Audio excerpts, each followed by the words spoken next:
રાધનપુરની જગ્યામાં મારી માં મમાય માં વિવો દાદા વાસણા અને અમારા બાપ પ્રતાપસિંહનો એકનો એક દીકરો લાડનો હ રૂપનો અંબારભાઈ દેવીનો દીધેલ દીકરો હોય ને એમાં કોઈ ખામી ન હોય ભાઈ.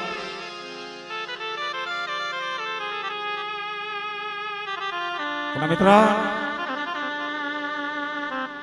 ખારીલા હોય ને ખેદ વાળા હોય ને ખેદ મેલે ને દુશ્મનો હોતા નહીં કે લાડન ને ટૂંકો કરી નાખો. દાદા લાડન ની 10-12 વર્ષની ઉંમર હશે ભાઈ.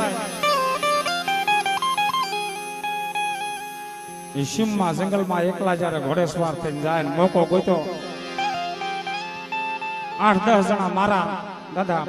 લાડન ને મારવા આવે મિત્રો એકલ છોડવો જંગલ ની અંધાય ઘેરો વળી જાય ફરતો કુનાળો નાખી દે મારો બાપ લાડન નો ધારો નહીં ભાઈ નહીં હગું આજ નો ઓઠડો લેવો મારી કુલની દેવી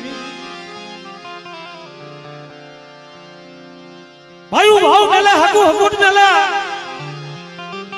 ધરતીમાં મારો કોઈ ધણી નહીં આબમાં આણી નહીં તે બોર જેવડું વાહુડું પડે ને બાપ લાડન દાદા તે મારી કોળની દેવી મોમાઈ આવીને ઉભી રહી કે ખમા મારા લાડન તારા શસ્ત્ર રૂવાડામાંથી એક રૂવાડું ખાંડું